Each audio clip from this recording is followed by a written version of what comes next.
This program is part of the Cosmic Potato Podcast Network. For more shows like this, visit our website at cosmicpotato.com. All right, you primitive screwheads, listen up. I am Iron Man. That's a big twink. Pizza Dude's got 30 seconds. You are a toy! It's Leviosa, not Leviosa. Why so serious? You see these flying? We're fighting an army of robots. And I have a bow and arrow. None of this makes sense. And welcome to World War G, episode 239. I'm Troy. I'm AJ. This is a late show for me. Yeah. At 11. At 11 in Our old time. Yeah, in the morning. Well, for those that have a normal schedule, for me right now, if you have a normal, 5 or 9 to 5 job, for me right now, this is like recording at around midnight. Okay. Yeah, that's how I feel. Like, it feels late to me right now. Yeah.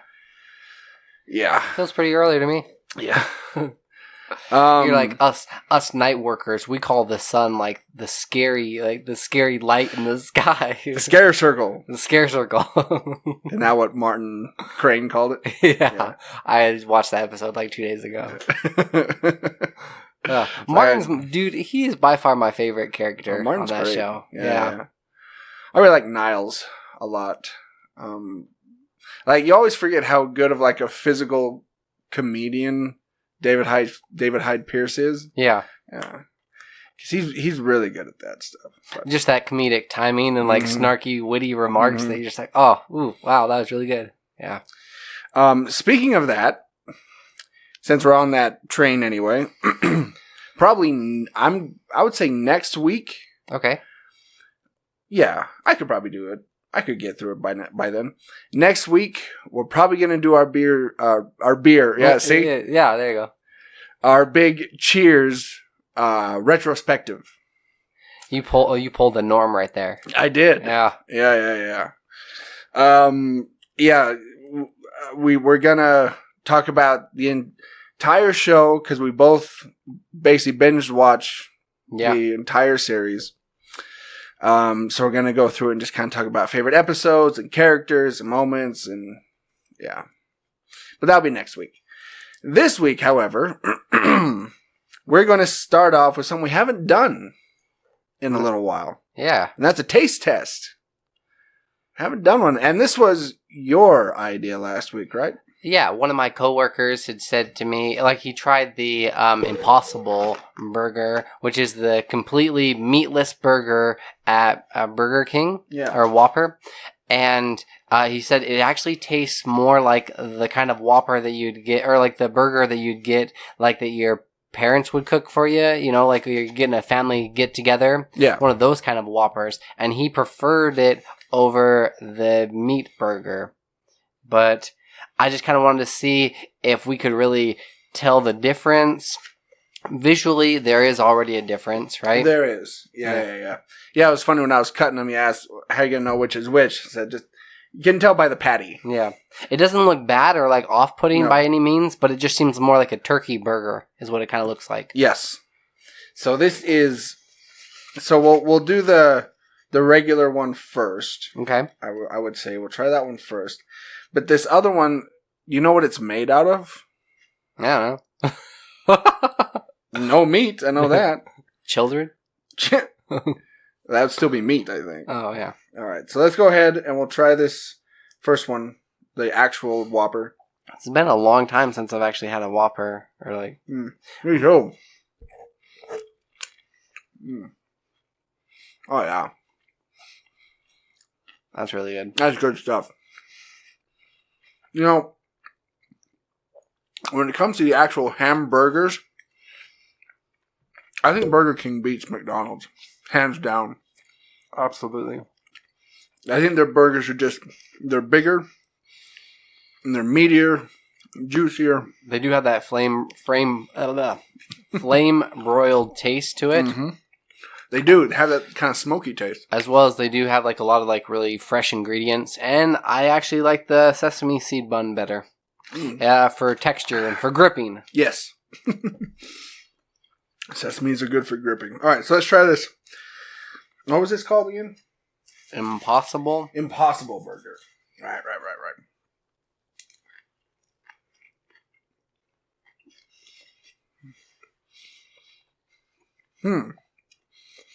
I'm not getting any taste. No, neither am I. Like, really, I'm just tasting the condiments. The lettuce, tomatoes, onions. That is... Where is the burger taste? That is bizarre. It's like the burger actually melds with the bun. I'm just going to try the quote-unquote patty, quote-unquote meat itself. Meat. Oh, there it is. If you just try the patty itself. Okay. Not a whole lot of taste there, though. No. I've had a lot of veggie burgers before, and this one tastes like mainly just the oatmeal or the filler stuff. Yeah, this is my first veggie burger I've ever had. It's not bad, but there's definitely a difference. I like with a burger, when you actually bite into it, it's not quite so mushy. Yeah. And you have to like pull back and tear it. There's nothing to that. No. That is weird.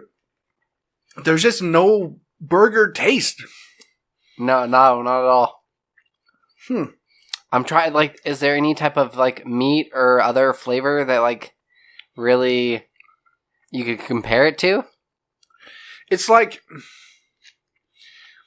I mean, you get, okay, like if you just try the patty itself, I think they did flame broil the patty. Yes. I mean, you can see the grill marks on it, but that's what you taste. You taste the grill, basically. You don't taste the quote unquote meat. Right. Whatever it is. It's probably like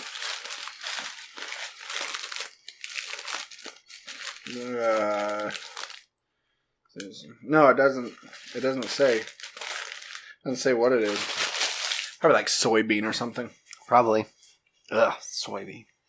Yeah, I mean it's okay. It's fine. It's fine. I don't think I would go out of my way and actually purchase it. Yeah. Again. But no, it wasn't. I guess if you are going vegetarian, it's an okay substitute. I still think that there's like a lot better veggie burgers out there that actually have like more texture, more. I knew you'd take a bite of the real Whopper. Yeah, to get the taste of the Impossible one out. Yeah, get that taste back. And it's funny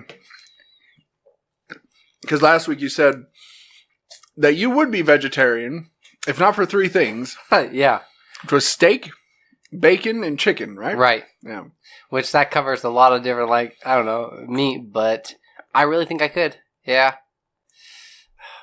Dang. No, I also like sushi as well. With fish. Have I had sushi? I think I might have had sushi once.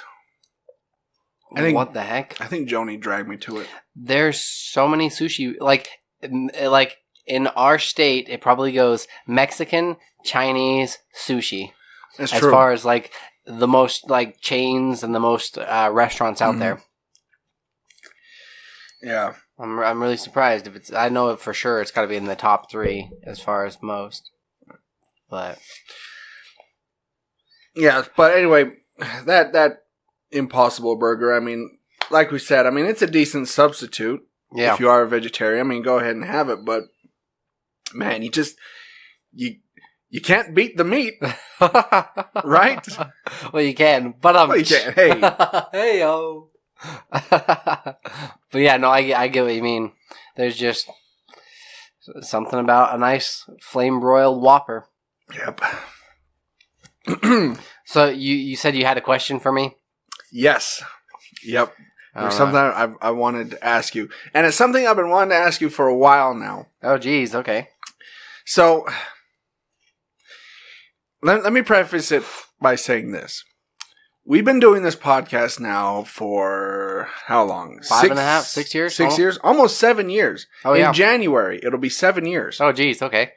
Wow, that went by quick. Yeah. That's crazy. Yeah, 2013 is when we started. And so that being said, we went from acquaintances to friends. I would say good friends. Yeah. Now that being said, I don't know that much about you. Yeah. I really don't. Yeah, I'm not like a huge like when it comes to people throwing stuff up on social media. Mm-hmm. I'm more of a recluse, or I just like keep stuff. Well, private. yeah, and that's what I wanted to ask you. Like, Yeah. I know basic things about you. Yeah. I know where you've worked. I know where you work now. I know where you live. Yeah. I know, basic things. But We've how recorded long? quite a few episodes over Yes. at my place. Yeah. Yes. But how long did it go until I found out that you had once done stand-up comedy? It was just like earlier, this year? Right. Yeah. And so my question is, why is it that you don't really like to talk about yourself or talk about your life? Why don't I like to? Because for me, yeah, I don't care. Kind of I'll an talk open about. book? I'm an open book. Mm-hmm. Like I'll talk about anything. It doesn't matter to me. As long as there's a microphone in front of my face. Why don't I like? Yeah. Because, you are a pretty private, pretty reserved guy. Right. And I'm just wondering if that has stemmed from something or just... Possibly, like, growing up as a child and being the middle child, I didn't get many hand-downs because, like, obviously my older brother Derek, like, he's way shorter and smaller than me. Yeah. But we always shared a bedroom, like, up until I was about, like, 13 or 14, and then I finally got my own room. But even then, like, it's a small house that my parents like lived in, that it just had their bedroom, the living room, kitchen, and like right off from the kitchen, our room that we shared. And I don't know, I just really didn't have much privacy growing up. And that's a good question. I'd have to like really dive into it, but yeah, for the most part, I'll open up to like certain people, but even like in past like relationships and stuff, I still see that, and that's also what I'm wondering because I know you are, and I think it's fair to say, a serial dater. A serial dater? Yes, and so I was wondering, what do you talk about then on dates if you don't really talk about yourself, or you don't, or if I'll say this, I don't know. If a date were to ask you about yourself, do you go into really detail, or you just kind of say, "Oh, my childhood was fine," and leave it there? It was all right. Like I'll tell some like funny stories and stuff from my childhood, or I don't know. Okay. Until I actually get to know them. Like, I don't really let on. That's really odd. Actually, like, funny enough, when this isn't funny, but like, when I got a divorce, I don't think any of my coworkers, it was about like a year or two down the road before they even realized that I was like, divorced. And which made it a little bit more difficult. I think it made it more difficult for myself is just because like I didn't have that like rallying support group behind me. I spend every day with them, but yeah, they don't really know too much about me. Man, even like when it comes to comedy, like there was this one like song that I really like. It's by Passenger, I believe. It's just like I hide behind my jokes as a form of like what's he? as a form of protection. I don't know. Yeah. It's probably a defense mechanism just to kind of... Because, man, I've had some, like, shitty dating stuff go where it's just... Where I'm just like, I'm more, like, private about that now. Like, now, just because, you know, I had a couple of people, like, I don't know, well, two, cheat on me or step out on me. Yeah. And so I'm just like, So I put up walls. But, oh well. Interesting. Yeah. Well, I mean, I was just curious. Because when I was married, Yeah. you know, Joni was always asking me about you, and I always say, I don't know. Oh, why did they separate? Oh, what does he like to do? Yeah. Where does he work? I don't know. It's like, why did he and his ex-wife get a divorce? I don't know. Yeah. It's like, don't you guys talk? Yeah. What are you talking about? Nerdy stuff? Nerdy stuff? Movies and stuff? And Yeah. I don't talk about anything personal? No, not really. Well, on some of our shotgun videos, you know. Did we really get too personal on those? No, not really. No, I guess not. Yeah. I don't know. I mean, I didn't mean to, you know, drag into like therapy or anything. Yeah. I'm really diving into the psyche. I was just curious. Yeah. I was just curious. Because like I said... It's a defense mechanism, I think. Okay. If I had to, like, sum it up. All right. Because, I mean, like I said, for me, if anybody were to ask me anything related to myself, I'll answer. I don't care. Yeah. Yeah. I mean, how much money I make at my job, my religion, my political preference, last time I got laid, I don't care. I'll talk about it. There was snow on the ground, by the way. Oh, jeez. Wow. Yeah. Whew. Anyway. 4 days? 3 days ago? Yeah. Yeah. Well, in other news. Top 50. That was the most personal thing you've ever said, actually. Right there. Yeah, probably. Yeah. Wow. See, we're making progress. Well, there you go. Slowly but surely. Yes. Oh, man. Podcast progress. Yes, let's dive into this. So, it is the season of Halloween. And what comes along with Halloween is the candy. Oh, yeah. Those, there's certain holidays, that and Christmas are like the two big ones for like candy. Mm-hmm. Like they have these iconic candies that you just think of immediately when you think of the holiday. They just go hand in hand. See, and I thought that because I work at a grocery store, I thought, oh man, this is going to suck. He's going to have all this candy that we're going to have to deal with. But yeah. No, that is not my department. Okay. Luckily. And for the most part,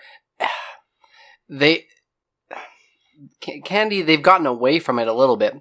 They'll hand out trick-or-treating candy that is like a Twix bar or a Snickers that just has a cool, funny Halloween picture on it. But they're not really giving us Halloween candy, you know, like candy corn or these other ones. What candies do you think of when you think of Halloween, though?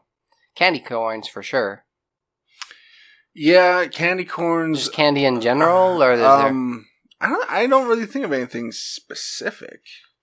Like, okay, you think of Christmas, you think of candy canes, right? Right, candy canes. And then, like, Christmas cookies. Mm-hmm.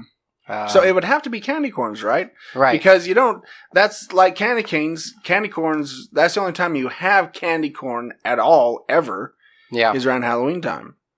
For me, not even then, because it's disgusting. I love them. They're delicious. I use them for fangs as well. They do make good fangs. I'll give you that. So, I'm just going to run through these real quick. We can kind of talk about the top 10. But I can run through these really quick. Okay, starting with number 50. Bottle caps, Airheads, Gobstoppers, 100 Grand, Blow Pops, Milky Way, Nerds, Smarties, Tootsie Pops. I find it kind of interesting that 100 Grands was the first, like, candy bar candy that was in there. that really didn't make much of it. But I guess it's just caramel, some little like Rice Krispie on top and chocolate. Mm-hmm. Yeah, so it's pretty. I'm really surprised that like Three Musketeers or Milky Ways didn't get more towards the bottom because they're pretty generic as well. Well, we'll see. We'll see if they appear here. Warheads, Tootsie Rolls, Candy Corn, number 38, Rolos, Sweet Tarts, Crackle, Dum Dum Pops, 34, Heath. Who's giving out Heath bars on Halloween? Yeah. Okay. That's weird. Jolly Ranchers, Mike and Ike, Milk Duds, Twizzlers, Whoppers, Junior Mints, Crunch, Charleston Chew. Oh, I had a Crunch bar the other day. Yeah. I hadn't had one in like probably 15 years. That was good. They're pretty good? Yeah. Huh. Because it was on my lunch break.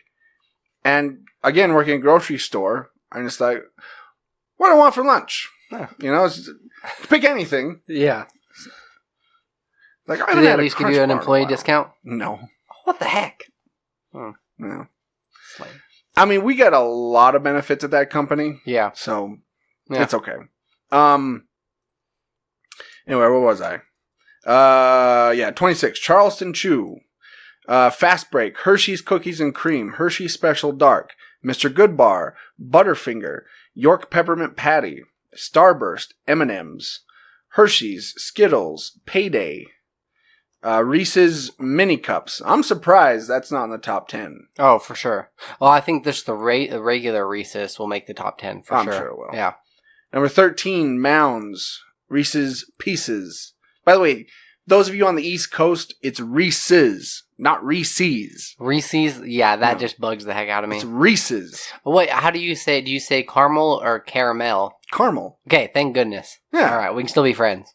Because we're civilized people. Yeah. We're not weirdos. We're not barbarians. Savages. Number 11, Chunky. All right, so here's the top 10. Chunky? Chunky. I can't think of who's like, have I ever had a chunky candy bar? The only time I've ever heard Chunky is on Seinfeld. Yeah. When they're talking about the Chunky candy bar. It says here's the best use of raisins ever. Even better than the band, the California Raisins. Lie. Best use of raisins? Okay, chocolate covered raisins, those things are delicious. My mom gets these sour raisins in a box. Those are really good. Just sour raisins? Yeah. What? It's like golden raisins. Okay. But they put that like same kind of powder you get like on Sour Patch Kids and stuff. They stick that on raisins. Huh. It's good. That sounds oddly delicious. They give them out at the school that she goes to, works at. Okay, number 10. Baby Ruth. When is the last time in your life you had a Baby Ruth? Maybe when I was like 10? I don't think I've ever had a Baby Ruth. I remember eating one like at my grandparents' like house, like years. Yeah, yeah. It's an old candy. It really that and it looks like a turd. Yeah, it does. It's the most turd resembling candy bar out there. It is very turd like. Yeah. Number 9, Sour Patch Kids. Okay. Yeah. Number 8, Swedish Fish. I'd have to disagree. I don't think that should have made the top 10. Really? Like, they're okay and all, and they do have the individual little packets, but top 10? Swedish Fish is one of those where you can't eat a bunch. No. Like, you can't binge eat on Swedish Fish. Oh, you get sick. I've tried it. Like, a lot of gummy stuff in general, like, you eat too many of them, you're just, I don't know. Yeah. Yeah. Also found out the hard way that I can't personally binge eat, like, Reese's Peanut Butter Cups anymore. What? Oh, man. Projectile vomit. Yeah. It was bad. Chocolatey blah. That's what it was, yeah. Number 8, Swedish Fish. Number 7, Twix. Okay. Twix is good. Now, here you go. Number 6, Three Musketeers. What? I've had Three Musketeers several times in my life, and I've never liked it. No. I've never enjoyed it. No. They're okay, the bite-sized ones, but anymore, I wouldn't like actually eat a whole candy bar of that. No. I was once thrown a Three Musketeer by a musketeer. Okay, and you threw it back at them, right? No, like, take that, D'Artagnan. It was a play of the Three Musketeers. It was like this comedic play of the Three Musketeers, and because we were sitting in the front row. They started like picking on me. I was really young. They started like picking on me and saying things. And so at the end of the play, when they were taking their bow, they threw me a Three Musketeers bar. I don't think that's gonna make full up for all the therapy. I know. Where's the money for the therapy bills? Yeah. Athos. I think it was the bad guy. Count Chocula. Whatever his name was. Yeah, Count Chocula is the bad guy in Three Musketeers. Number 5, Almond Joy. Nope. No. That should make the top 10. Anything with shredded coconut can go to hell. I like them. They're not bad. They're much better than the Mounds. Yeah, Almond Joy can eat a dick and die. Gross. Number 4, Kit Kat. Yeah. Okay. Number 3, peanut M&Ms. Ooh. Yeah, I could see them being top 10. I would honestly say like it would go Sour Patch Kids, then peanut M&Ms. Maybe like bottom tier, but still top 10. Now, can you guess the last 2? They're 2 of the biggest candies Twix out there. No, we already got. We got Twix. Snickers for sure. That's number 2. Number 2 and number 1. Is it Reese's? It is. Yeah. Okay. Reese's peanut butter cups. They've done such a great job with the marketing and like having them look like pumpkins. Mm-hmm. You get excited when you see like the pumpkin Reese's or the Christmas tree Reese's. Mm-hmm. Like, or the Easter egg ones. Yeah, or the Easter egg. Yeah. Like, yes, they're back. And you buy like 6 of them. Yeah. Yeah. So yeah, there you go. Top 10 Halloween or top 50 Halloween candies. Okay, let's see. Snickers, Kit Kat, Reese's, Sour Patch Kids, Twix. See, those are the top 5 for myself personally. Well, I do like Sour Patch Kids, but I don't know if it would necessarily, because that's like basically candy sandpaper.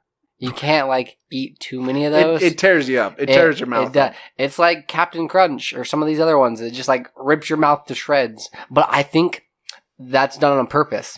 Okay, hear me out. As Troy cracks a cold one.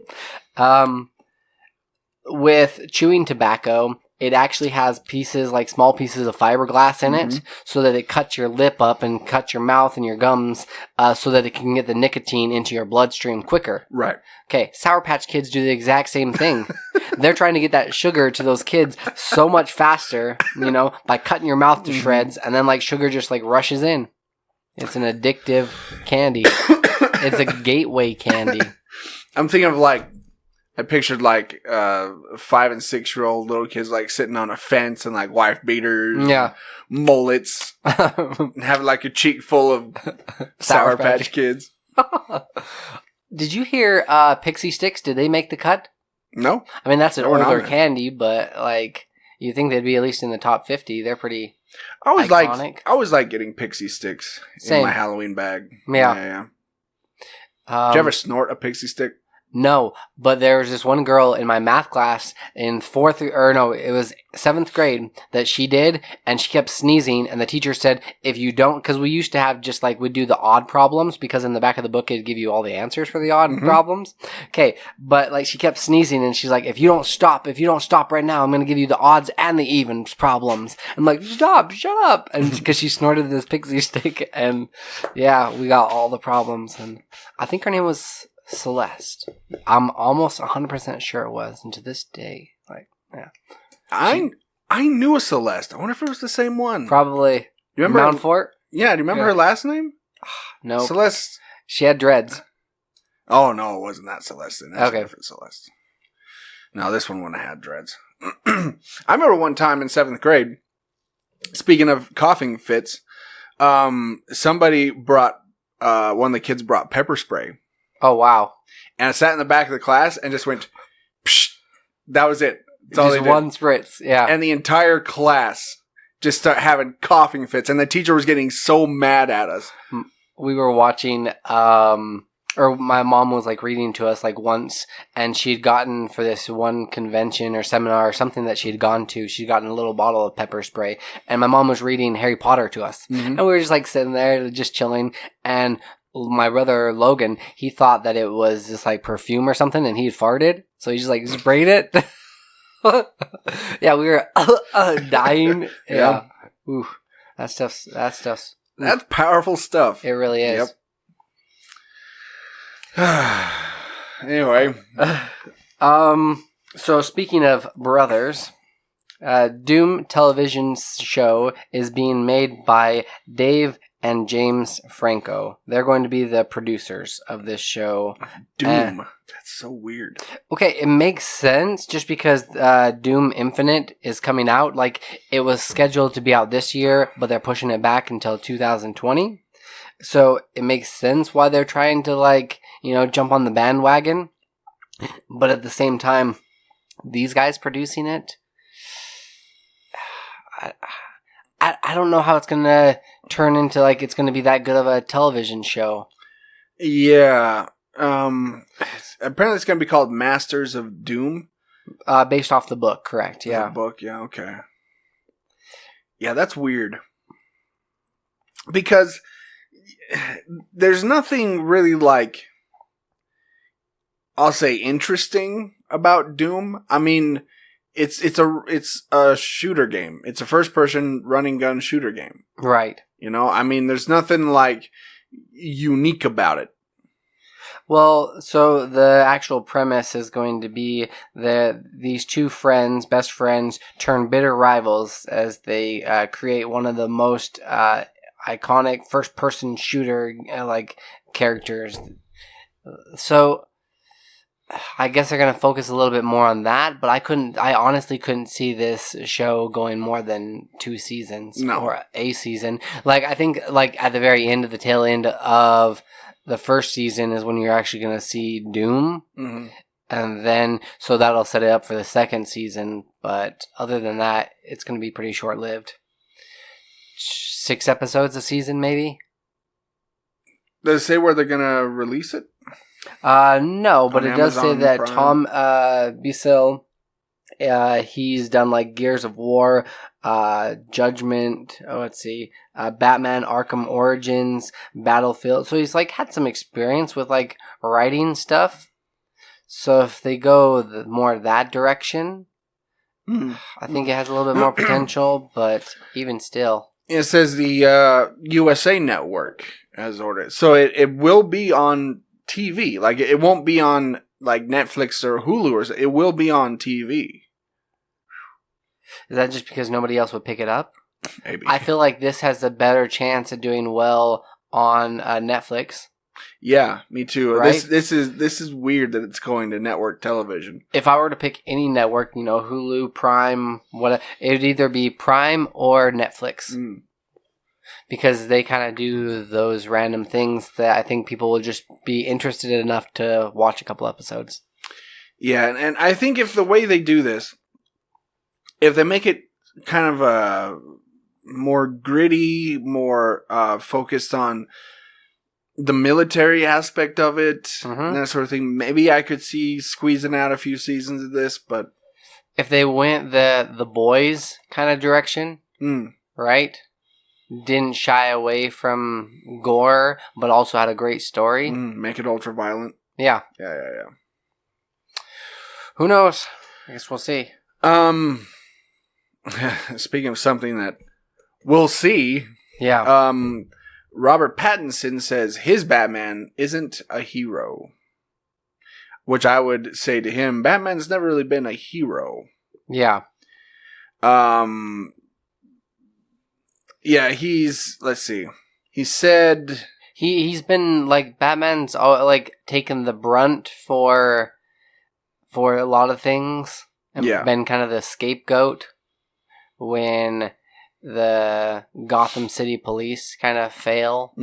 Because Batman's able to overstep the lines and interrogate people, and so he's not really too much of a hero. No. Like when you think if you think of hero, you don't really think of Batman. I mean, maybe a little bit, but you think more people like Wonder Woman, Superman, Green Lantern, Flash. Like those are heroes, right? Whereas Batman, he does what's necessary to complete his goals. His whole thing is just in the gray area. Yeah. Right? In the shadows. Yeah. So yeah, I mean Pattinson has also said that one of the reasons he signed on to this is because it's going to be a very different take, a very different version of Batman. He didn't want to do the exact same thing that all the others had done. So, yeah. And I think he's also seen Joker. So now he's just like, ooh, okay, this could work. Which, speaking of Joker, I don't think... Or do you think that he's trying to have his Batman be incorporated in this universe? They've talked about it, and it doesn't seem like it's going to happen. Yeah. Batman wouldn't do too well in this universe. I don't think so. I think if I had to venture a guess, I would say that I don't think we'll see Joaquin Phoenix again as the Joker. I think it's a one and done. Okay. Honestly. Because Joaquin Phoenix has never been the type of guy to do, franchise stuff. No. I think he's been approached by Marvel several times, and he's been like, no. Pass on that. No thanks. To Pattinson's point, do you think that, which villain would you have to have in order to bring out that type of Batman? Well, we've been told that the villain's going to be, one of the villains at least, is going to be the Riddler. Okay. And I think they've already cast the Riddler, if I'm not mistaken. That would give him, that would help to make him more of a detective, right? And which is something we've really not seen too much of. That's true. And I've always wanted to see them do the Riddler like they do on the Arkham games. Yes. Where he's more of a jigsaw type, where you have to solve riddles in order to save people from, death traps and stuff. Yeah. That's what I want to see. I would also kind of like to see him as, the Long Halloween kind of Riddler, where they're actually legit, clues to where because I always love trying to figure out, in movies, in these Sherlock movies or other stuff, who the bad guy is, or, solve the riddles, and I do hate it when they drag it on too long and you've already figured it out and they're still trying to figure it out. So there's always a fine line with making it hard enough for people to be wondering, but simple enough to solve and move on. Yeah. Have they said anybody else? Didn't they cast Catwoman? Oh, you're right. Yeah. Was it Zoe Kravitz? I think she was cast as Catwoman, if I'm not mistaken. I hope that they don't do what Batman and Robin did and just throw a bunch of villains on the screen. I hope they don't do that. You just need a couple of them with a decent story. Yes. Yeah, any more, and then it just becomes it's eye candy for the flyby media. Yeah. But for the actual fans that care about it, they want these villains flushed out. But yes, Zoe Kravitz is Catwoman. She has been cast as Catwoman. Okay. Yeah, and if you saw her, she's been in a bunch of stuff. Speaking including of Lenny Kravitz's balls, because that's where she came from.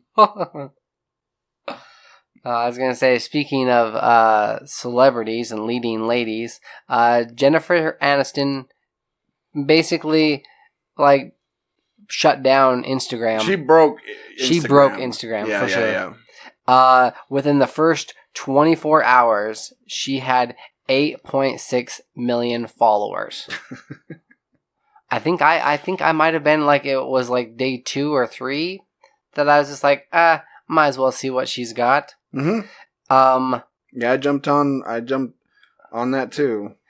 But Yeah, I wish. she's still looking good, and it's really kind of funny because I just looked it up just to see how many followers she's got now. She is at 14.9 million.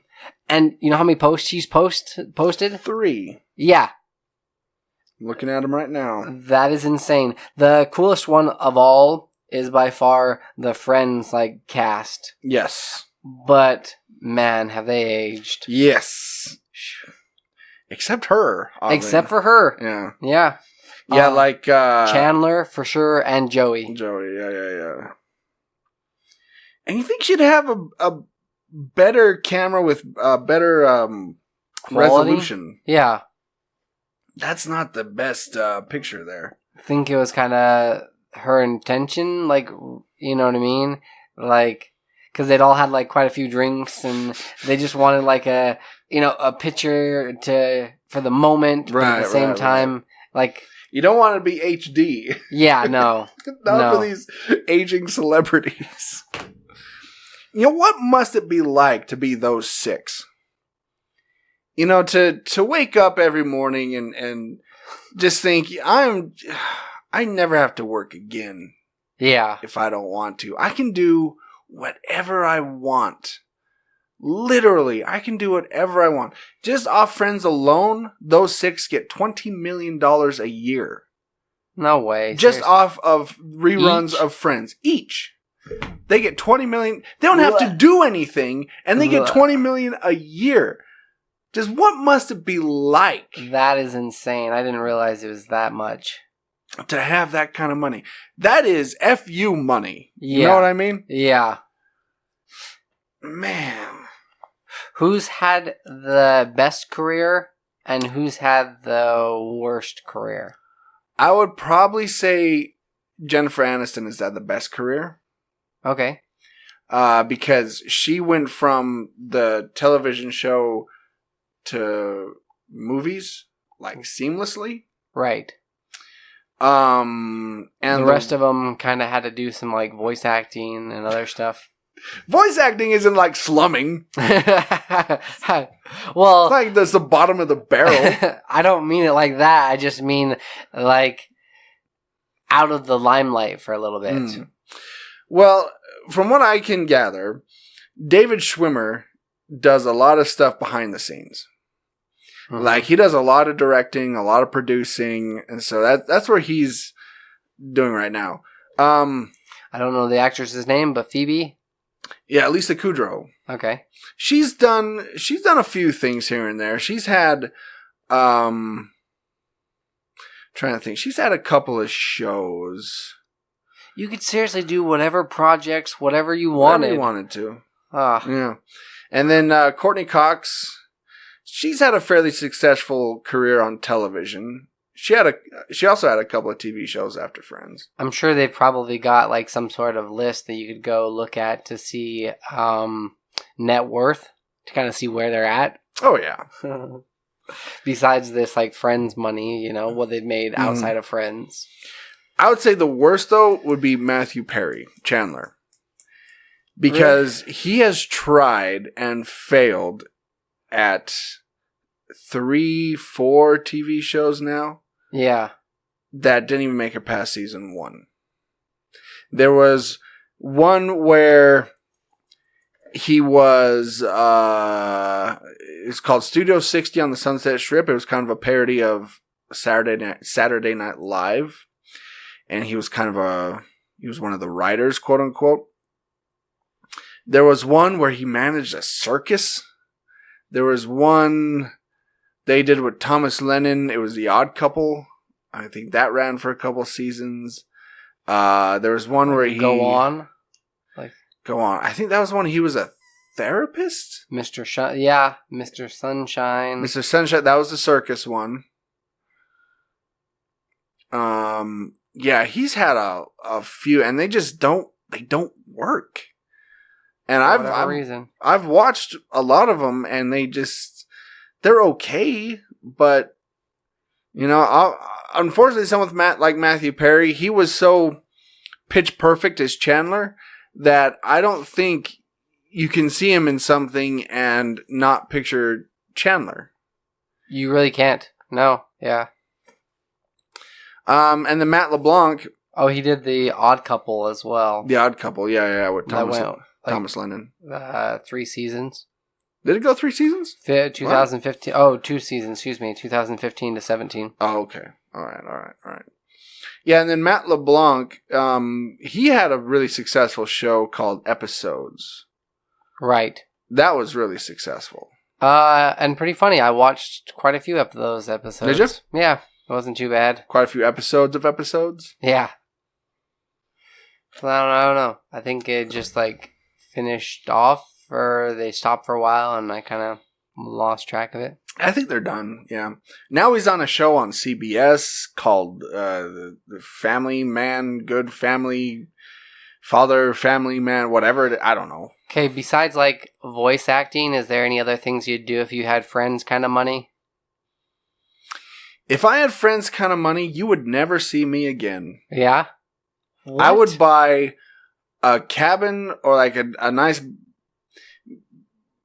big type cabin look, and I would go to the forests of Maine, and I would live in seclusion for the rest of my life. Yeah.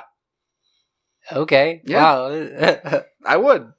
You would never see. Nobody would ever see me again. No, just you, AJ. Yeah. Well, I guess we'd still do the podcast. Yeah. Yeah.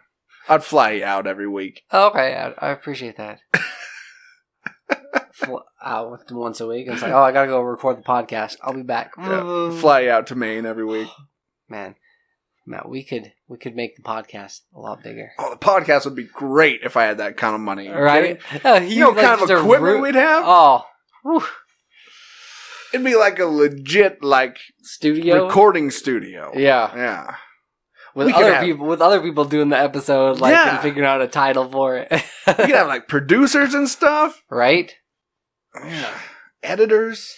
I'm all for that. I think I would probably buy some place either out in California or Oregon, a big old nice like you're saying cabin or house. Yeah.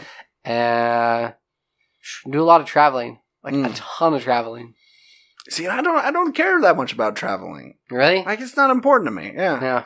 I just want to know that I don't have to worry about money anymore. Yeah. And I can just retire and just be done. Do whatever you want. Yeah. If I could. Voice acting? Well, oh yeah. You forgot about that. I do that. Because it's slumming. No, it's not slumming. I do that as a hobby. Okay. I do that as a hobby. You're like, I will give you $1 million to be in this movie. Usually we pay you. No. No. I need to be in it. TMNT. Be in the reboot. Mm-hmm. I'd make a reboot. Just do it myself. Right? Whew. I would make films too. Yeah. Would you? Tons of movies. Just do a lot of writing and reading. Play video games. Probably start a Twitch account. Really? Yeah. I think that would be a lot of fun. Man, I'm like an open book today. You are, man.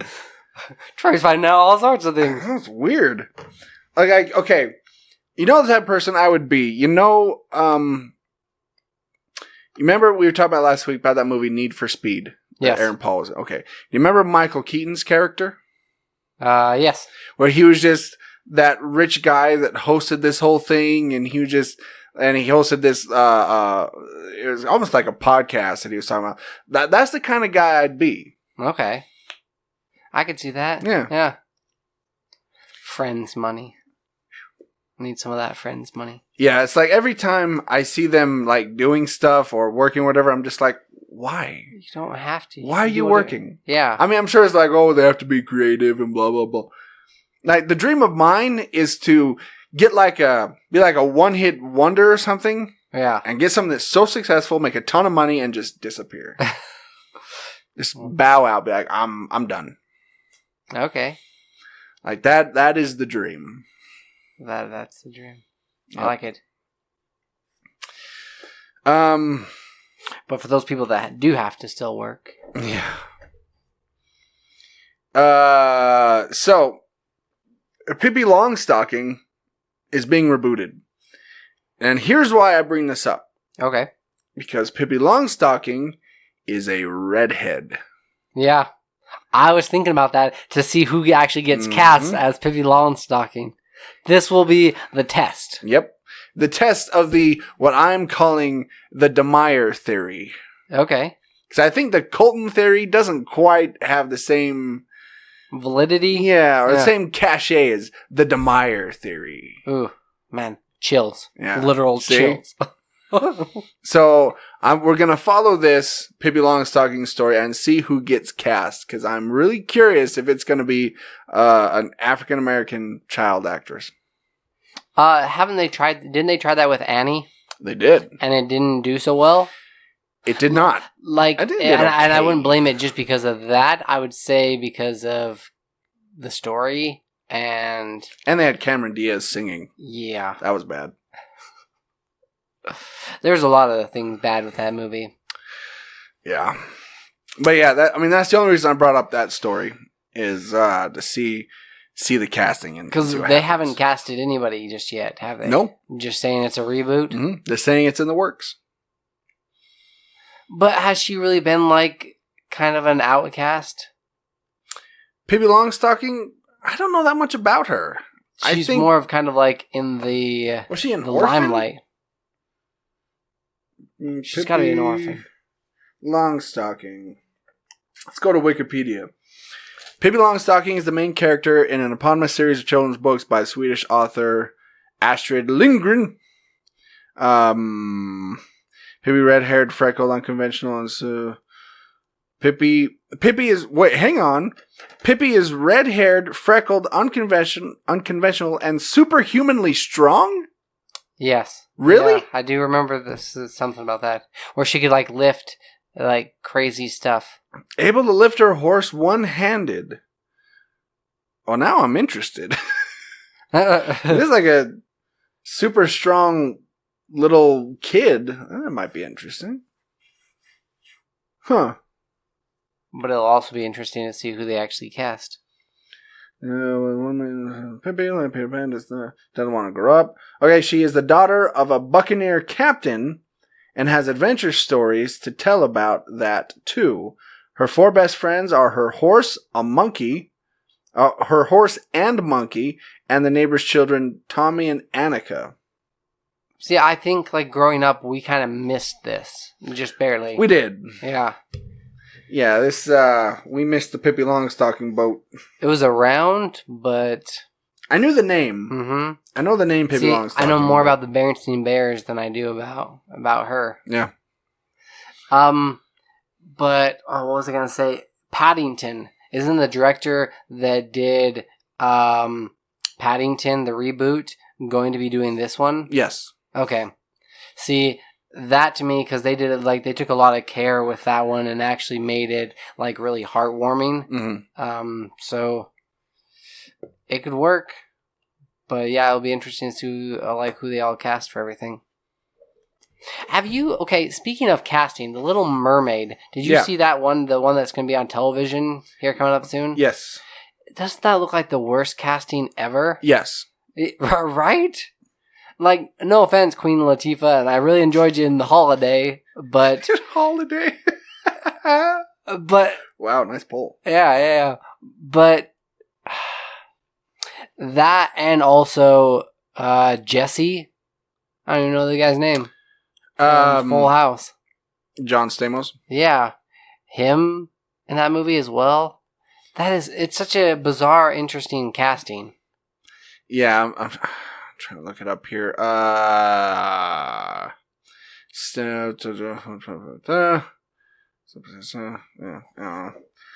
could look it up. I just don't care enough. Yeah, I saw that too. I saw the cast and I thought that's weird. And why do that now when they have Disney's coming out with their own? Yeah. Right. Disney's coming out with a movie. Why a live action movie?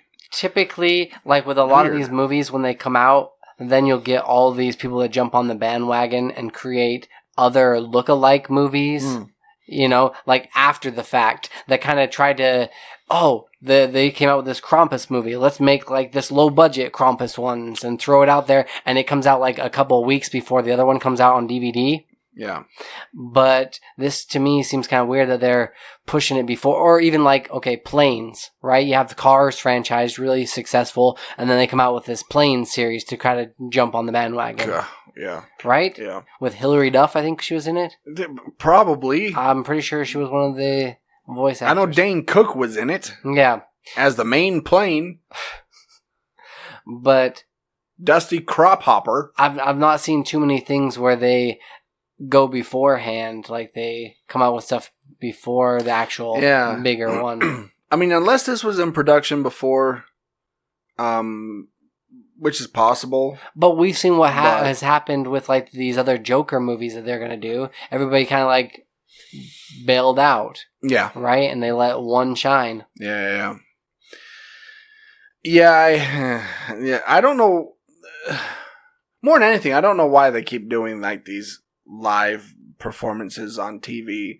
Mm-hmm. Nobody cares about Nobody's them. watching regular TV anyways. No. You have a better chance if you throw it up on Netflix or Hulu. Yeah. Or wait for Disney Plus. That too. And isn't that weird of Disney to actually allow this? Because they'd have to give the go-ahead and say, yeah, you can do this. Unless Disney is involved somehow. Well, they'd have to be. It's their project. Or it's their character. Well, the character... I mean, unless they're doing an adaptation from the Disney movie where it has all the songs and stuff. But, I mean, The Little Mermaid has been around for hundreds of years before Disney got a hold of it. It was a story by Hans Christian Andersen. Right. But from what I can tell, I think they're doing Disney's version. So maybe Disney has their finger in that pie, too. Doubt Disney has all the fingers in all the pies. Disney's fingering all the pies. Yep. That's what it is. That's what it is. Speaking of somebody that's like dabbling. Has his fingers in everything. Right? Kevin Feige is now going to be in charge of Marvel Comics as well. We've talked about this time and time again, that comics, they need to do their own thing so that these movies can draw from these stories. Yep. Right? They're doing it ass backwards. Yes. And now they're going to be so like on such a similar track with the comics and the movies that the comics are completely going to lose their identity. Yeah. That's where I see this going. Same. It's not going to end well. I mean, will it boost Marvel comic sales? Maybe. But I mean, at what price? I honestly don't think it would. You don't think so? No.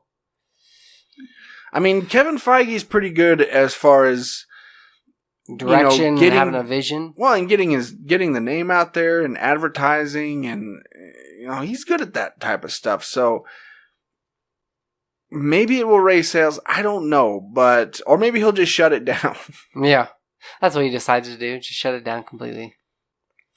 But yeah, I mean, he's going to tell the writers and the artists, this is what we got coming up.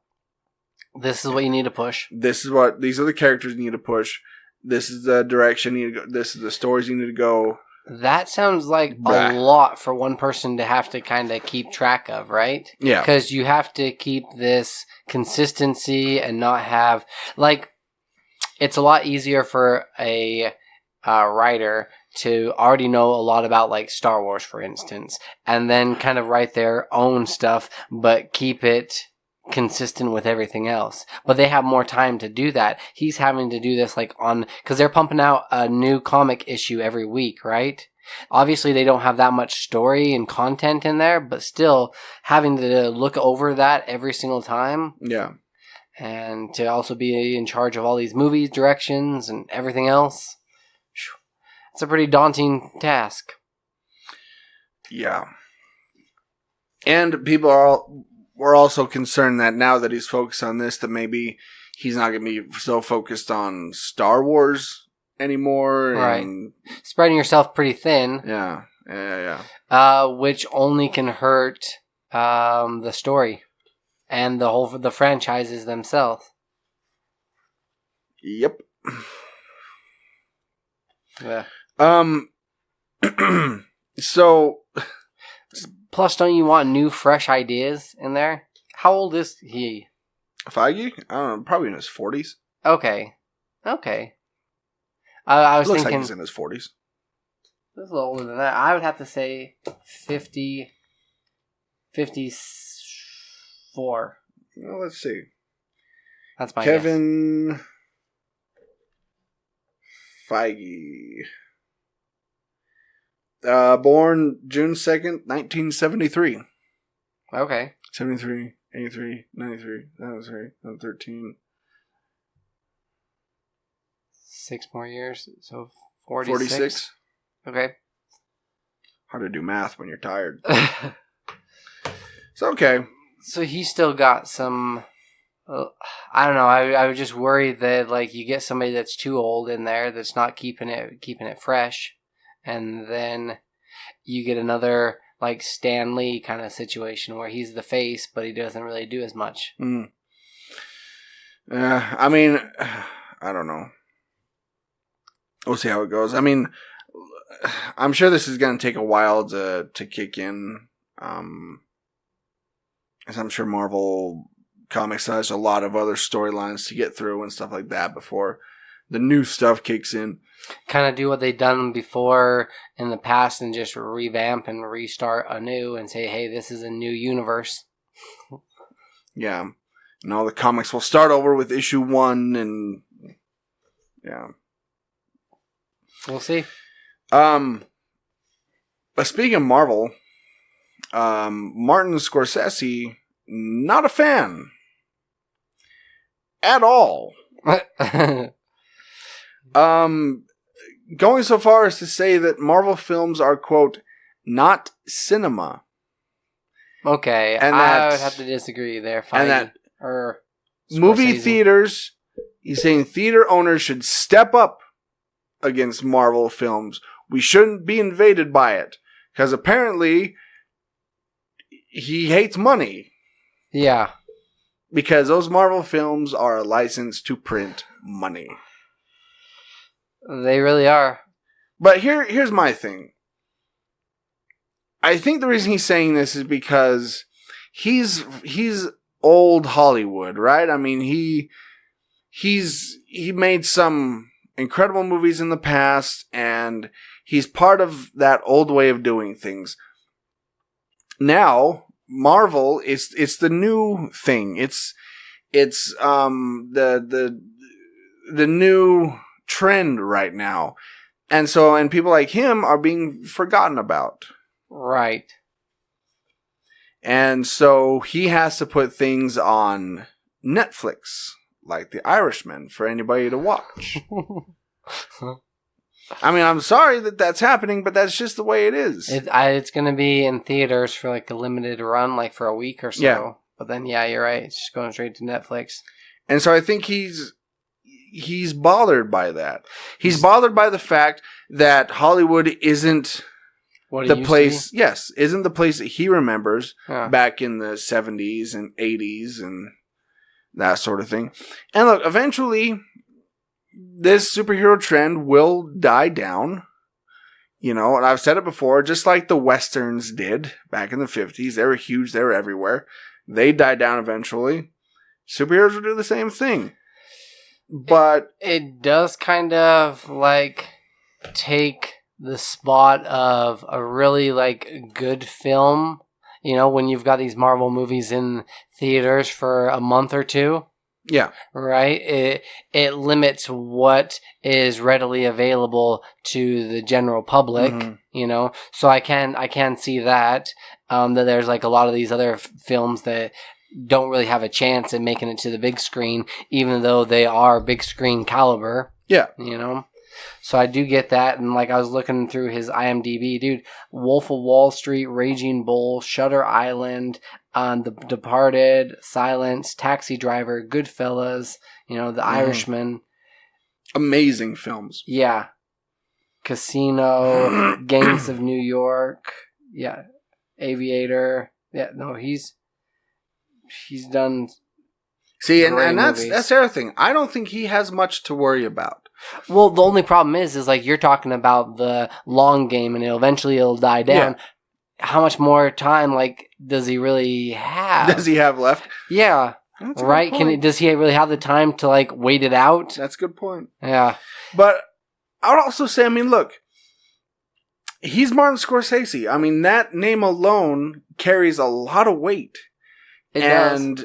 And if he wants to make a film, and somebody's going to pick it up. Yeah. Somebody will pick it up. Absolutely. When The Irishman was set to come out and people learned who the cast was, people lost their minds. Oh, yeah. They're like, Robert De Niro, Al Pacino, Joe Pesci are going to be in a movie together? Are you kidding me? That sounds amazing. Yeah. Which is really interesting why... I mean, I know Netflix is throwing around that Netflix money, but it's really weird that it didn't go into theaters for like a longer, or like theaters first. And maybe that's why. Maybe Scorsese didn't want that because of the Marvel films. He'd rather like use another platform to kind of get his message out or his movie out. Maybe thought if he put it in theaters solely that it'd be swallowed up. Does it come out around the same time as another Marvel movie? I don't know. I don't know when it comes out, to be perfectly honest. Yeah. Soon. I think it's soon, yeah. I mean, if it's this year, then no, because we don't have any other Marvel movies coming out this year. It's not until next year. It's 2019. Oh, it's set for September 27th, 2019. September? Because we passed that. What the heck? That's what it's... Oh... it was released on a festival. Okay. Oh, film on festival. November 1st. Okay. Followed by a release on November 1st. Okay, November 1st. What? That's... So it'll probably be within the next couple of months. Yeah. Yeah. So if he does that, then... Yeah, I mean, he'll be fine. He'll be fine. It's just an old guy complaining that things weren't how they used to be. That's all it is. But then, what you got to do is you got to be like a George Lucas. And you got to adapt. Right. You know? Sell your franchise for $4 billion. Yes. Make movies and embrace the technology that we have now. Right. I mean, that's what George Lucas did. Well, okay, it's a little bit easier, I think, for George Lucas because he's already set this universe in in a galaxy far, far away, and it's sci-fi, right? Which is a lot easier to embrace technology and the advancement of other things. But no, I get what you mean. Where Scorsese's kind of but at the same time, you've seen that other movie, like The Hateful Eight, that they put on those huge reels. Yeah. That were made for like the big screen. Yeah. Embrace that type of technology, or like with The Hobbit, where you can put like a gold hue to it. Mm-hmm. Where you can do like there's so many different things that you can be inventive and creative with. Mm-hmm. And with a name like his, it's readily available. Mm-hmm. With a name like Scorsese, it's gotta be good. Moms like, I don't know, choosy moms choose Scorsese. Just start putting his name in everything. One last final story here before we get to what movie we went and seen. Matrix 4 adds Jada Pinkett Smith. To Matrix... the fourth one. The only thing that I've really seen her in is in a couple episodes of Gotham. Yeah. And she's not that good. She's not. She's, in all honesty, she's the least talented of the head of the Smith household. Yes. Yeah. Yeah, she's no Will, that's for sure. And even him, he's hit or miss. That's true. I still don't know why they're doing Matrix 4. It's the year of Keanu Reeves, dude. I guess. I don't get it. I thought like that kind of died and finished up. I thought so too. But then again, they brought back Men in Black recently, and some of these other like random movies that you thought, or Ghostbusters that you thought were good and dead. Mm-hmm. Jada Pinkett Smith is most likely coming back as Niobe from The Matrix Reloaded and Matrix Revolutions. Oh yeah, that's right. She was in the other two. She was in those two already. Oh, well, that makes sense. Why they're bringing her back. Yeah. There's talk that Neil Patrick Harris will be coming back as well, reprising some role. Was Neil Patrick Harris in The Matrix? Wasn't he?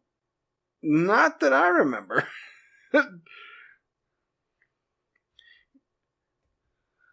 Man, it's been years since I've seen The Matrix. When was the last time you saw The Matrix? Probably when it came out in theaters. Okay. Yeah. Yeah. I don't remember him being in it.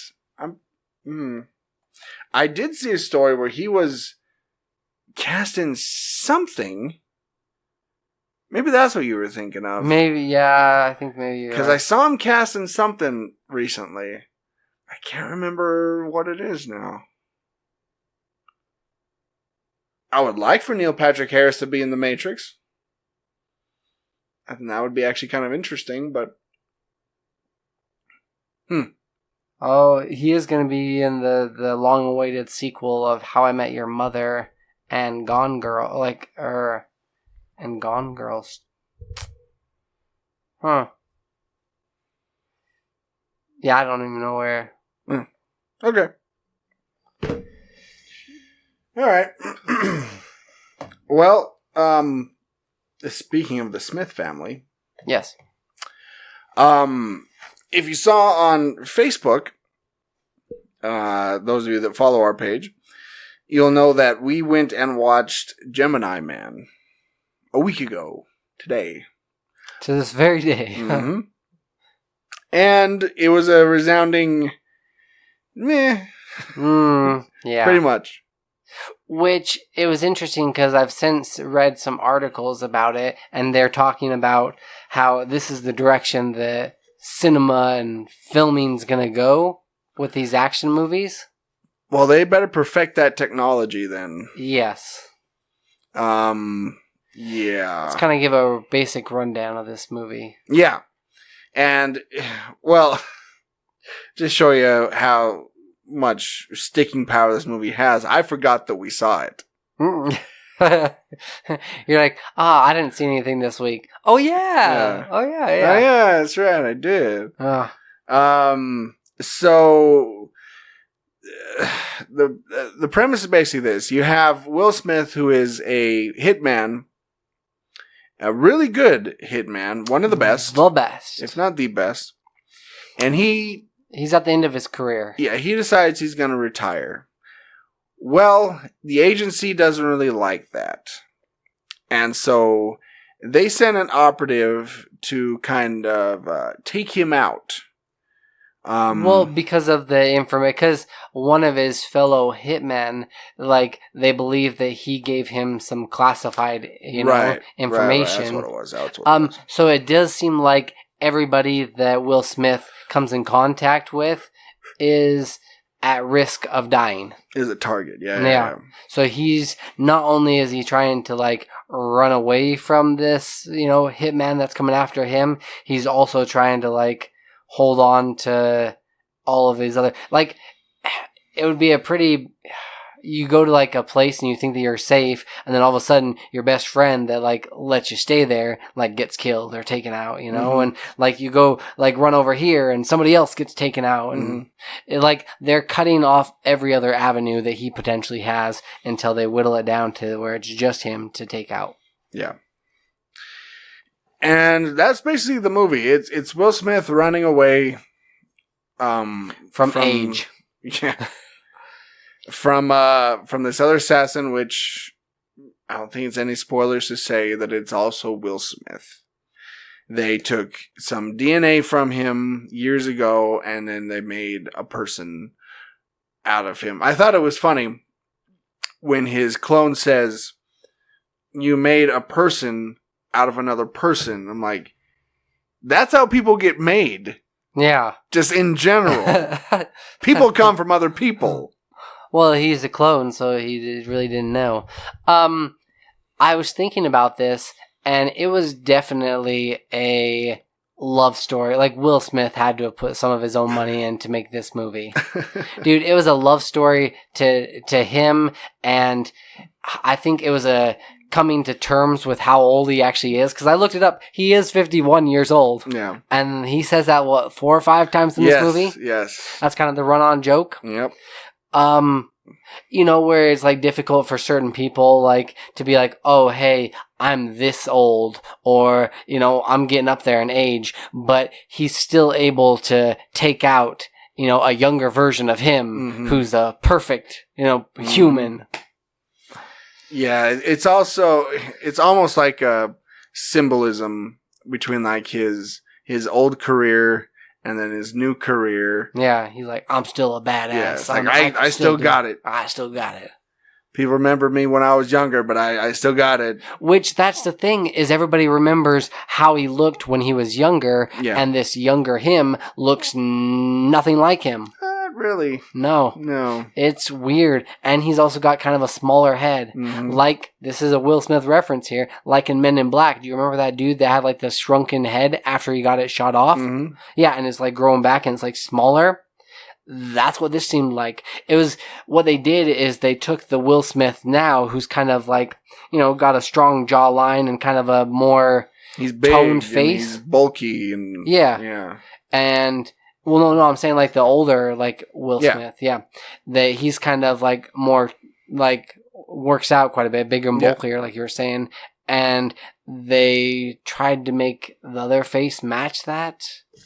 I don't know. Yeah, they took young Will Smith head and put it on old Will Smith body, and it doesn't quite work because young Will Smith wasn't muscly like old Will Smith is. No, you go back and look at like Wild Wild West or Independence Day or some of these other movies. Fresh Prince. He was tall and lanky and skinny. Yeah.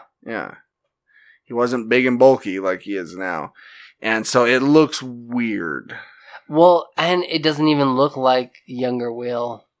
Yeah, not really. And we were talking about this like afterwards, that he looked okay when it was in the shadows or the dark, or he got like kind of like in a fight, so his face was a little like messed up. He looked better, but when you see him out like towards the end of the movie, in the sunlight, that was bad. It was really bad.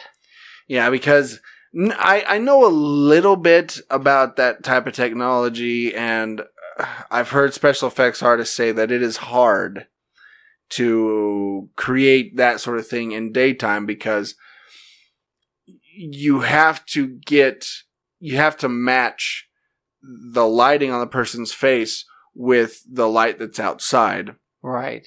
And plus, there's so much more detail that you have to show because it is in the daytime. And so, yeah, it's really difficult to get correct. I have also heard that it was supposed to be shown in like a 4K movie theater, which a lot of these movie theaters don't have that capability. Yeah. But even still, you know. I thought it was funny after the movie was over. He leaned over to me and said, "How many times do you think Will Smith masturbated to this movie?" It was just a love story to him, dude. Like, it really seriously was. Like, especially when you see, like, you know, the bigger reveal. Yeah. Right? Yep. Man, you totally called it. But, okay, in its defense, there was some good fight scenes. Oh, yeah. There was some cool, like, that one scene where he's on the bike. Oh, yeah. There were some great action scenes in this. I mean, because it's Ang Lee, and Ang Lee's really good at action. Mm-hmm. It's just the story and the effects kind of fell apart. Yeah. Yeah. I think if when you see the younger Will Smith, when you see clone Smith, when he's riding around on the bike, he has the sunglasses on, he has the hat on. It looks good. Right. Yeah. Because you don't really see much of his face. And so that works. You're also able to see that he's a little bit faster and a little bit more agile. Yeah. Than Will Smith. Yeah, but then when you take off all the stuff and he's in the light, it's just, oh boy. It's really strange. Yeah. Yeah. So out of what do we say? No, 5 clones? Yeah. I think we said. What did I give it? 1.5? That's where I think that's where I'm at. Like, for the special effects, kind of redeemed a little bit of it and made it a little bit more bearable. Yeah, and the fight scenes were pretty good. So yeah, 1.5 for me. Same. All right. And that's being pretty generous. That is being generous. Yes. Yeah, it is. It has not been doing well in the theaters, that's for sure.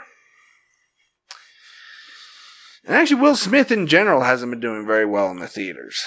I thought he was going to have like a resurgence once he did Suicide Squad. Yeah. And it was like, oh man, Will Smith's back. Like, he's better than ever. He's going to do like some cool movies.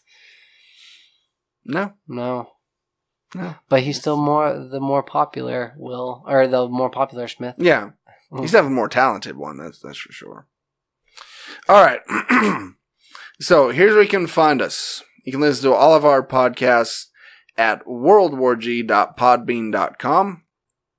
We're also on iTunes, Google Play, and CosmicPotato.com. We're also pretty much anywhere you listen to podcasts. You can probably find us. Yeah. On the social media, we're on Facebook.com/WorldWarG Podcast. We're also on Twitter and Instagram. Just search at WWG Podcast. You can find all of our merchandise at shop.spreadshirt.com/WorldWarG. You can also email us anytime. Day or night. At worldwgpodcast@gmail.com. You can also call or text the show at any time at 385-240-1692. Just leave a message. So this has been World War G, episode 239. That has been AJ. That has been Troy. Stay geeky, my friends.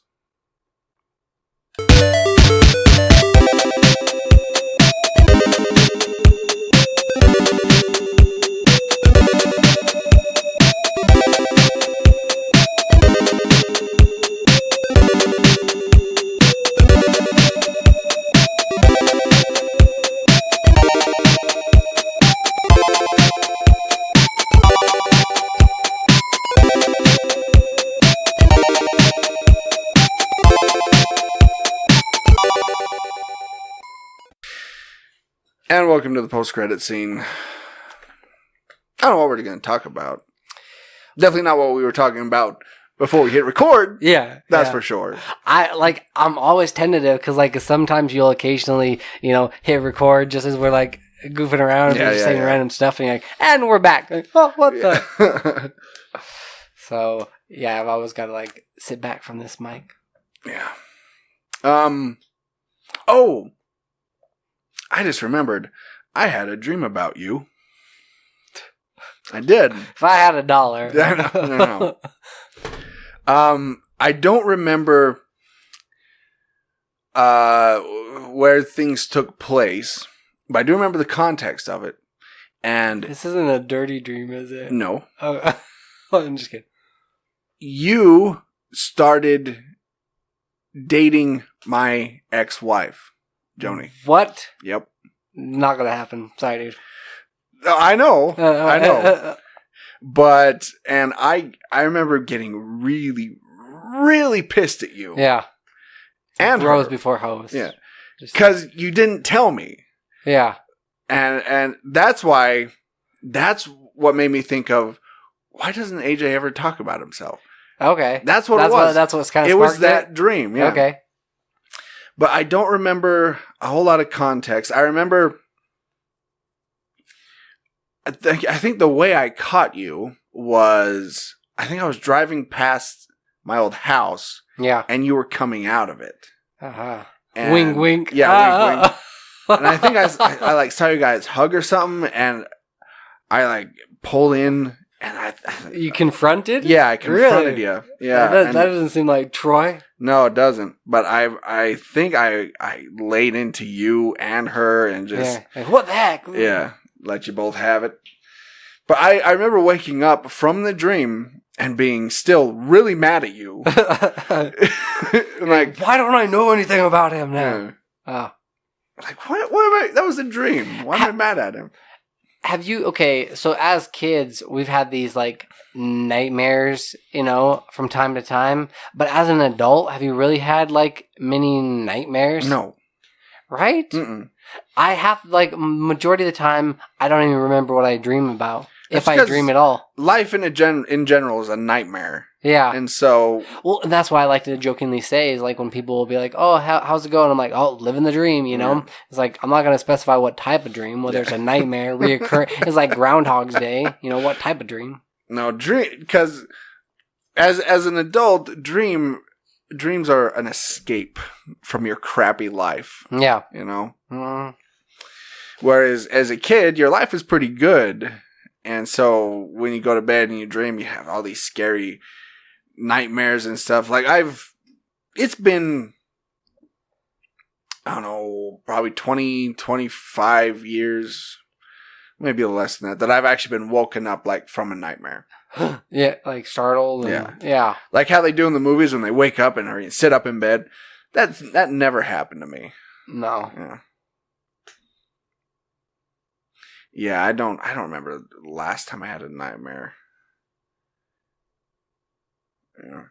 I did, however, watch to completion the Exorcist movie for the first time. Really? Yeah. It was cheesy. It is cheesy, I know. It wasn't, and I was like surprised because I couldn't remember. I'm like, I've seen a lot of horror movies. I don't know why I haven't like ever watched this one. Like, man, this... You're gonna make fun of me here, but it goes back to like the whole Ouija boards and paranormal stuff, and inviting demons basically into your house. Like this is hey, possession. Yeah, this year. So that's like the reason I kind of like stayed away from it, even though I had it on my shelf for like the longest time. And yeah, it was okay. It wasn't. Yeah, it was okay. It wasn't the scariest movie I've ever seen, but. Have you been watching anything scary for, like, Halloween? No. Okay. Actually, I haven't really done anything for Halloween this year. Like, I haven't carved any pumpkins. I haven't done anything. Carved one just a couple of days ago. I saw that. It wasn't... Man, I remember back in the day, like, my dad and my brothers and I, we would, like, carve these really intricate ones and enter them into contests and stuff. Mm-hmm. And now it's just, like, kind of, this is a generic one. Mm-hmm. It's kind of... Triangle eyes. Yeah. Triangle nose, yeah. Couple of teeth. Yep. Yeah. Yeah, that was one aspect. And I've always considered myself to be a fairly creative, artistic guy. But that was one thing I could never master. Is the art of pumpkin? Yeah, it was the art of pumpkin carving. Did you always have to, like, end up using a couple of toothpicks to hold stuff together? Yeah, or just, like, I would try to think of something clever to do, but I could never do it. And so I just ended up, like you did, with just the generic. Well, a pumpkin is already kind of a difficult canvas to work with. Yeah. Right? It's, like, but I do... admire people that are able to kind of do different shadings with it. I showed you one earlier that they had done where you don't actually carve into the pumpkin, but you just cut into it enough that when the light can shine through, it also like lasts a lot longer as well, those pumpkins. And like I've seen people like on YouTube and stuff that make really intricate carvings with pumpkins. And like it's crazy. Like I don't get it. I don't understand how it's possible to do what they are able to do with a pumpkin. And I mean, even carving a fairly decent pumpkin, you can't go off those dumb little tools that they give you in like pumpkin carving kits at like the store. Where it's got like the pumpkin handle and the little no. Those break. Yeah. Or bend, and like you can't use those. You have to have specific like tools for the job. I imagine a lot of them would be like carpentry tools. Yeah. Yeah. Yeah, but this will definitely be a Halloween that just passes me by in 11 days. It's just around the corner. Yep. Yeah, it really honestly doesn't feel like Halloween that much. No, not really.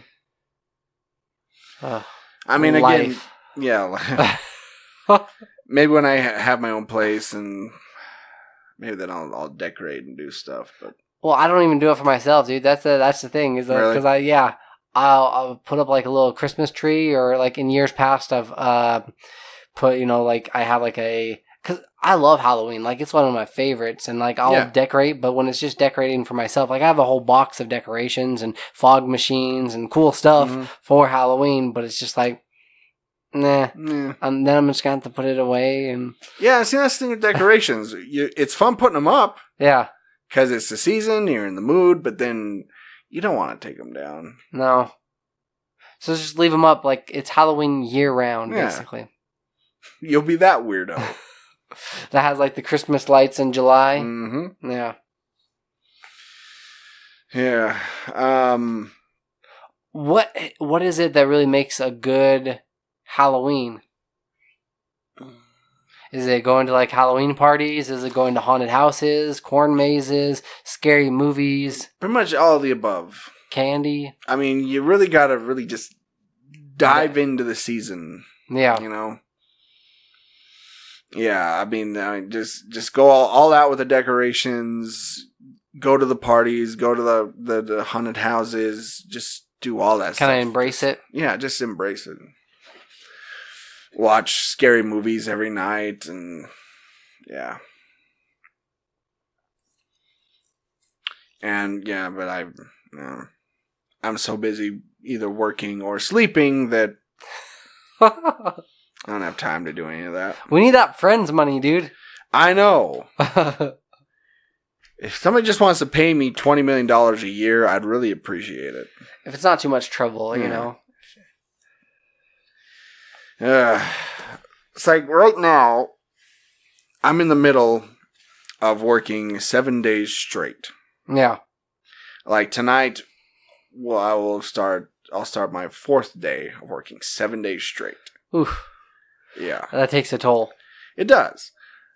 But I will have 3 days off after these 7 days. Actually, it's funny. 7 days. Yeah. So after the 7 days, I'll have the 3 days off. I'll work 1 day and then have 2 more days off. Oh, wow. Okay. Yeah. The schedule of this place is really weird. So that's when I'm hoping to finish up Cheers, is during that little time period. Yeah. Just, the 8, 9, 10, 11 hours that I'm up in the middle of the night, just sit there and watch Cheers all night. Like, it's one of those shows that you can throw on as, like, in the background, though, for sure. Like, you don't need to 100% be paying attention to it, but still, like, you'll thoroughly enjoy it. I look forward to talking about it next week, because I have a lot of thoughts on Cheers. Which it's one of those, like, movies. When did it come out? Like 82? 82, yeah, right? But it still holds up. Mm-hmm. It does hold up. Well, some things. Other things have aged pretty badly. Yeah. Yeah. Like, just Sam Malone in general. That character has aged really badly. But it's weird because I've seen him in so many other things now that I really like. Like, even in Fargo. Yeah. Great job in Fargo. Matt, we'll have to save this, though. Yeah. Oh, I think you were talking about Woody Harrelson. Yeah. Yeah. I was talking about Ted Danson. Oh, no. For Fargo? Yeah. No, Sam Malone. Ted Danson was in Fargo? Yeah. I thought the third season. Oh, my bad. He plays the father. Oh. Of the woman that goes around. Wasn't... Or is it the second season? Was Woody Harrelson also in Fargo? Or no, he was in True Detective. True Detective. Yeah. That's what I was thinking of. That's Okay. what I was thinking. Okay. Got that figured out. Have you had a chance to check out Fargo? No. Oh, I haven't. it's fantastic. It's worth a watch. That's what I hear. Yeah. If you're a fan of True Detective, you'll definitely appreciate Fargo. Actually, I haven't watched True Detective either. Heck, Troy. I know. What the heck? I know.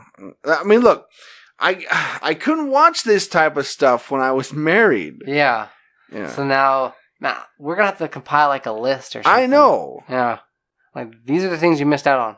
Things to do now that I'm single. Ladies. Number one. Number one. Ah, jeez. All right. And on that note. Yeah, let's wrap up this nonsense. All right. Like I said, we'll do our big Cheers retrospective next week. If you want to join in, if you want to call in and talk about maybe some of your favorite characters or favorite episodes or whatever, give us a call. 385-240-1692. All right. So we'll see you next week.